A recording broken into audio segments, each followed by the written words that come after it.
네, 안녕하세요. 리드피싱의 리드입니다. 추운 겨울이 찾아오면서 1년 동안 했던 낚시가 마무리되는 시즌입니다. 다음 시즌을 준비를 좀 하면서 루어 낚시를 처음으로 또는 입문을 해보시려는 분들을 위해서 조금이라도 가이드가 되고자 장비 구입, 또 그리고 뭐 선택하는 방법, 또 채비, 그리고 실전에서는 또 어떻게 해야 하는지 그런 가이드를 좀 준비를 해봤습니다. 이번 영상에 좀 앞서서 미리 말씀을 드리는 부분은 이 영상은 진짜 루어 낚시를 완전 해본 적이 없고 생 초보 입문하려고 하시는 분들을 위해서 제작을 한 영상입니다. 이미 루어 낚시에 숙련자가 되어 있으신 분들은 아마 영상이 지루하실 수 있습니다. 자, 지금까지 복잡하고 또 어려운 설명들이 싫으셨던 분들은 꼭 끝까지 봐주시면 정말 큰 도움이 될 거라고 생각을 합니다. 자, 그러면 일단 루어 낚시가 무엇인지 한번 시작해 보겠습니다. 루어 낚시란 뭘까요? 네, 바로 가짜 미끼를 사용해서 물고기를 유인해서 잡는 낚시의 한 장르입니다. 네, 바로 이게 가장 중요한 포인트죠. 가짜 미끼를 사용해서 물고기를 유인한다. 네, 루어 낚시에도 또 많은 장르들이 있는데요. 그 장르를 구분하는 기준은 첫 번째는 바로 대상어입니다. 자, 그리고 두 번째는 대상어에 맞는 낚싯대, 그리고 릴, 그리고 세 번째는 바로 루어죠. 가짜 미끼를 통칭해서 부르는 루어. 이 세 가지로 장르들이 또 많이 구분되어 있습니다. 자, 또 조금 복잡해지려고 하는 것 같은데 제가 조금 쉽게 이야기를 드리면 내가 잡으려고 하는 대상어, 대상어에 따라 로드, 곧 낚싯대죠, 로드와 릴이 바뀌고, 그리고 또 루어, 바로 가짜 미끼가 바뀌게 됩니다. 그리고 그것이 하나의 루어의 장르가 된다는 것이 바로 포인트입니다. 루어 낚시는 다른 낚시들과 다르게 매력 포인트가 있죠. 네, 바로 액션입니다. 물고기를 유인해서 잡는다고 했죠. 네. 그렇기 때문에 이 가짜 미끼를 살아있는 미끼처럼 보이게 연기를 해야 하는 것, 네. 이걸 바로 액션이라고 부릅니다. 자, 액션은 좀 자신만의 스킬이 되는 부분이기 때문에 정말 많은 액션들이 사용되고 있고 또 종류도 되게 많습니다. 네. 이것이 바로 루어 낚시의 매력 포인트가 아닐까 생각을 합니다. 루어 낚시를 이제 시작하고 입문하려고 하시는 분들이라면 지금까지 이야기한 내용보다 더 깊게 알 필요는 없겠죠. 네. 그럼 지금까지 얘기를 좀 정리를 해보면, 자, 대상어에 맞는 낚싯대, 네, 곧 로드라고 부릅니다. 그리고 릴, 그리고 또 가짜 미끼, 루어라고 부르죠. 자, 그리고 대상어를 유인할 수 있는 나의 연기력, 바로 액션입니다. 바로 이 세 가지가 루어 낚시의 포인트입니다. 여기까지 루어 낚시란 무엇인가에 대해서 필요한 부분들만 한번 알아봤습니다. 자, 그러면 이제 뭐 낚싯대와 릴이 필요하겠죠. 그럼 이제 장비에 대한 이야기를 좀 해볼 텐데, 일단 이 장비들을 선택하고 구입하기 전에 먼저 좀 마음속에 기본적으로 깔고 가야 하는 부분이 있습니다. 낚시는 루어 낚시뿐만이 아니라 낚시 장비들 정말 종류도 많고 용도도 다양하고 또 가격도 정말 다양합니다. 자, 저 역시도 루어에 입문을 하면서 낚싯대와 릴을 새로 구매를 했겠죠. 네, 그때는 제가 원투 낚시에 좀 빠져 있었어요. 네, 빠져 있었는데 좀 그런 생각을 하기도 했습니다. 지금 사용하고 있는 이 원투 로드죠. 이 원투 로드에 루어, 바로 가짜 미끼를 달고 캐스팅도 하고, 자, 뭐 액션도 줘야 한다고 하니까 액션도 주고, 이렇게 하면은 고기를 못 잡는 건가? 안 잡히는 건가? 라는 생각을 했었습니다. 지금 와서 생각을 좀 해보면 원투로드와 릴로도 루어 낚시를 할 수 있고 물고기도 잡힙니다. 잡을 수 있습니다. 하지만 그 무거운 원투로드와 또 릴로 제가 낚시터에 가서 과연 몇 번이나 캐스팅을 할 수 있었을 거고, 또 액션을 주면서 릴링을 할 수 있었을까요? 과연 또 제가 그렇게 루어 낚시를 했다면 그게 즐거웠을까요? 아마 힘들어서 죽을 거예요. 제대로 된 낚시를 못 즐겼겠죠. 이렇듯 불편을 감수하고 나는 낚시를 하겠다 라고 생각을 하시면, 자, 낚싯대 하나와 릴 하나면 모든 낚시를 할 수가 있습니다. 네, 하지만 이렇게 낚시를 하면 과연 즐겁겠습니까? 네, 아마 맨날 가면 고생만 하다 왔다고 생각을 하게 되겠죠. 자, 결국 낚시 장비라고 하는 건 낚시를 하는 사람의 편의와 편리함, 그리고 그 대상어와 그 낚시 장르에 맞는 좀 최적화된 낚시 환경을 구성하기 위해서 선택을 하는 거고, 또 구입을 하고 사용을 하는 거라고 생각이 듭니다. 자, 우리가 좀 낚시를 즐기기 위해서 하는 거잖아요. 레저 스포츠. 네, 우리는 조업을 하는 게 아니니까요. 그 현주엽 선수가 낚시를 하는 예능에서 이런 이야기를 했었습니다. 스포츠는 용품에서 밀리면 지는 거야. 네, 그렇죠. 네. 용품에서 밀리면 지는 거죠. 네, 저도 좀 생각이 좀 비슷한데, 네, 레저 스포츠이기 때문에 멋짐도 한몫 해야 한다고 좀 저도 그렇게 생각을 합니다. 그리고 루어 낚시는 다른 낚시와 비교할 때 신체적으로 좀 편안한 낚시는 아닙니다. 절대 아닙니다. 그 이유는 계속 탐색을 해야 하고, 탐색을 한다는 건 캐스팅을 해야 한다는 거고요. 그리고 또 다양한 연기력을 뽐내야 됩니다. 네, 액션을 주라는 얘기죠. 자, 그리고 때에 따라는 자리 이동도 불사해야 합니다. 네, 채비 손실률도 높아서 또 채비를 다시 해야 하는 경우도 많습니다. 그렇기 때문에 루어 낚시들의 장비는 좀 가볍고 휴대하기 용이하게 만들어져 있고요. 또 낚시 중에 피로도를 조금이라도 줄이려고 하는 게 목적입니다. 고가의 장비들일수록 무게가 가벼운 걸 좀 볼 수 있습니다. 내가 사용할 장비에 대한 좀 기본적인 지식은 있어야 됩니다. 네.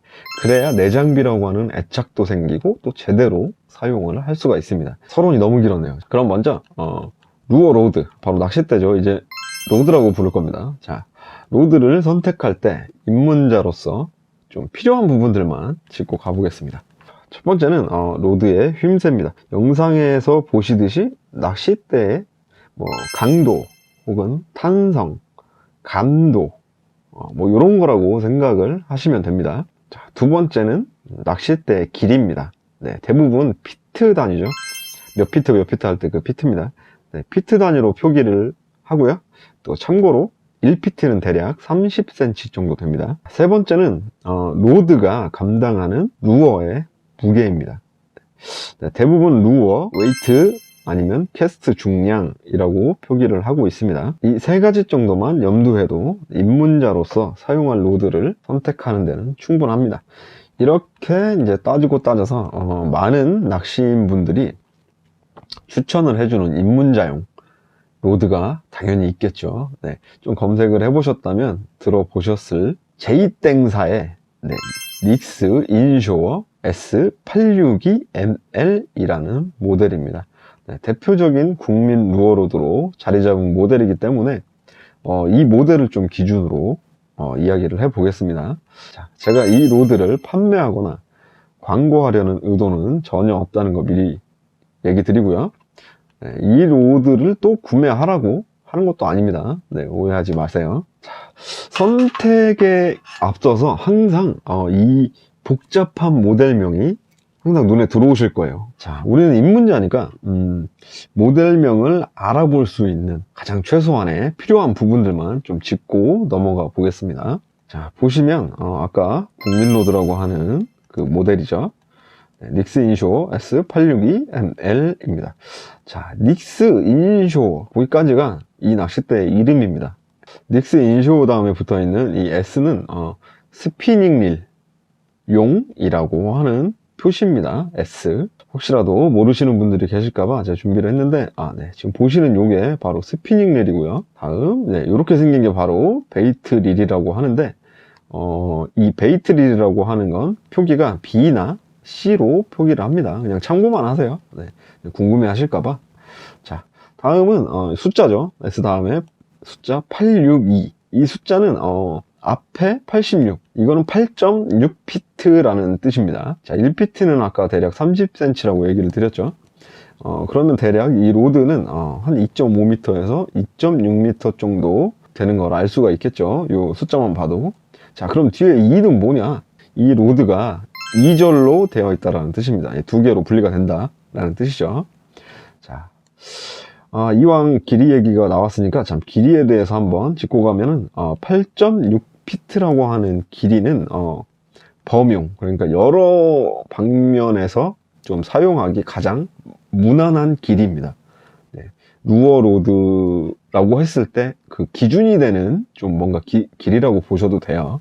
자, 그리고 영문 ML입니다. ML은 이 로드의 휨세, 아까 얘기 드렸던 그 휨세죠. 휨세를 나타내는 영문 약자입니다. 자, 휨세는 중요합니다. 네, 낚싯대를 선택할 때 가장 중요한 부분이기도 하기 때문에 짚고 넘어가겠습니다. 자, 휨세를 좀 나누어 놓은 표기를 먼저 보면 영어 또 막 나오네요. 요럼 좀 복잡해지려고 하는데, 자, 복잡해질 거 하나도 없습니다. 자, 아까 저희가 봤던 ML이 여기 있네요. 네, ML. 자, 여기서 ML을 한번 기준으로 두자고요. ML을 봤으니까 저희가. ML보다 밑으로 내려가면 L, UL, EUL 이쪽으로 내려가면 이 낚싯대의 휨세가 더 많이 휘어집니다. 뭐 흔히 낚시인들은 낭창거린다 라고 이야기를 하는데, 네, 아래로 갈수록 점점 더 낭창거립니다. 더 많이 휘어집니다.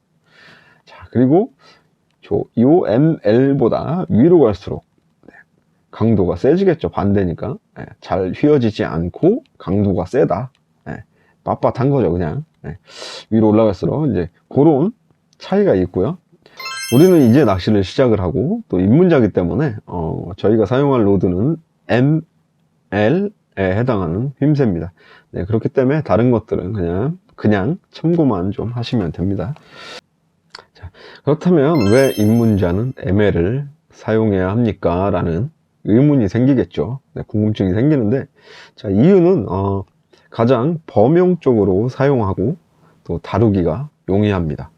그리고 낚시인에 따라 사용하는 장르가 다양합니다. 자, 여러 장르에서 사용이 가능하기 때문에 저희 같은 입문자죠, 이제 낚시를 시작하는 사람들한테는 가장 적합한 단계의 휨세라고 할 수 있겠습니다. 자, 쉽게 이야기를 하면 ML이라고 하는 휨세는 이 휨세 8단계의 그 휨세의 거의 기준점 같은 역할을 하고 있다고 생각하면 편하실 거예요. 그래서 범용 로드를 좀 광고하는 걸 보면 대부분이 ML인 경우가 많습니다. 네. 모델명으로 확인할 수 있는 부분을 좀 짚어봤고요. 여기서 이제 제가 언급해드린 부분 중에 루어 웨이트가 나오지 않죠. 네. 루어 웨이트는 이 모델명에 표기가 되지 않습니다. 좀 더 좀 자세한 스펙 정보란 이 부분이죠. 지금 보시면 이 부분이 바로 루어 웨이트입니다. 요거 보시면 미니멈과 맥시멈으로 표시를 하고 있습니다. 일반적으로 루어 낚시에서 가장 많이 쓰는 탭입니다. 지그헤드라고 하는데, 자, 이게 지그헤드입니다. 보이시려나? 네, 이렇게 바늘과 추가 같이 달려있는 이런 채비를 지그헤드라고 부릅니다. 근데 이 지그헤드가 1온스만 돼도 무거운 채비라고들 많이 이야기를 합니다. 1온스 지그헤드. 1온스는 28g입니다. 자, 근데 낚시를 처음 하거나 이제 이 루어 낚시에 입문하시는 분들은 보통 좀 무거운 채비들을 많이 쓰세요. 그래서 로드를 선택할 때 그러니까 맥시멈으로 감당할 수 있는 루어 웨이트가 28g 이상은 돼야 되겠죠. 네. 그렇기 때문에 제가 좀 추천을 많이 드리는 그 루어 웨이트는 30g 이상입니다. 30g 이상이어야 어떤 채비를 달더라도 무리 없이 낚싯대가 감당을 해줄 수 있겠죠. 모델명이나 이 스펙들을 보면 더 많은 약자로 표시된 것들이 있습니다. 네. 근데 입문자로서 선택할 때 이 정도만 알고 계셔도 충분합니다. 자, 아마 지금 요거만 듣고 이렇게 검색창에 낚싯대를 구입하거나 검색해보려 검색하시면 이제는 대충 정보들이 눈에 들어올 겁니다. 모델명만 딱 봐도. 제가 이렇게 먼저 정보들을 먼저 알려드리는 이유가 이 장비에 대한 기본적인 좀 지식과 정보가 없으면 구매를 할 때도 합리적인 구매를 하기가 힘듭니다. 선택도 힘들어지고, 꼭 이 다음에 이어지는 릴에 대한 정보를 보시고 나서 선택 방법과 구입 요령도 또 보시면 좋겠습니다.